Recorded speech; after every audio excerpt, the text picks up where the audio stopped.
अस्सलामुअलैकुम दोस्तों, ਤੁਸੀਂ ਵੇਖ ਰਹੇ ਹੋ ਪਾਕ ਪੰਜਾਬ ਟੀਵੀ ਤੇ ਮੈਂ ਆ ਤੁਹਾਡਾ ਦੋਸਤ ਅਬਦੁਲ ਵਾਹਿਦ।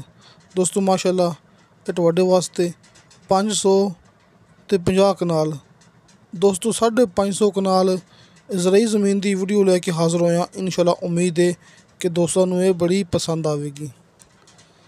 ਦੋਸਤੋ ਆਪਾਂ ਨੂੰ ਵੀਡੀਓ ਮਾਸ਼ਾਅੱਲਾ ਹਾਜੀ ਸਾਹਿਬ ਨੇ ਸੈਂਡ ਕੀਤੀ ਹੈ। ਆ ਵੇਖੋ ਰਕਬਾ अपने सामने दोस्तों, तमाम रकबा आबाद है, क्लीयर है तो बिल्कुल पधरा के प्लैन प्लाट है, उच्चा नीवा नहीं है। तमाम ज़मीन आबाद है तो बिल्कुल पधरी है। दोस्तों ज़ेरे ज़मीन पानी बिल्कुल मिठा है।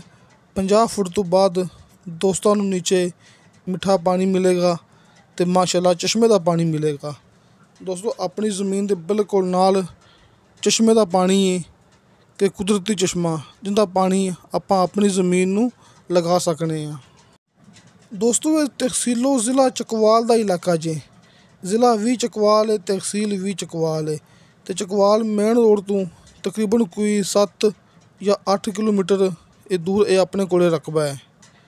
कुछ रस्ता पक्का है तो कुछ कच्चा है अपनी ये ज़मीन तक।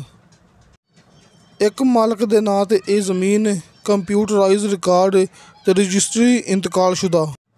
बिजली फ़िलहाल मौके ते नहीं हैगी, लेकिन हाजी साहब के कहने के मुताबिक कि कुछ फासले ते मौजूद है, आबादी भी कुछ फासले ते मौजूद है।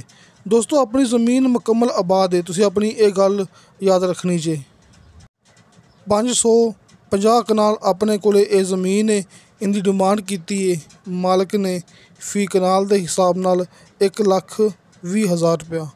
दोस्तों 1,20,000 रुपया इनकी डिमांड है फी कनाल की। थोड़ी बहुती कमी पेशी प्यार मुहब्बत हो जाएगा। हाजी साहब का कॉल एंड व्हाट्सअप नंबर दोस्तों नू सामने स्क्रीन ते मिल जाएगा।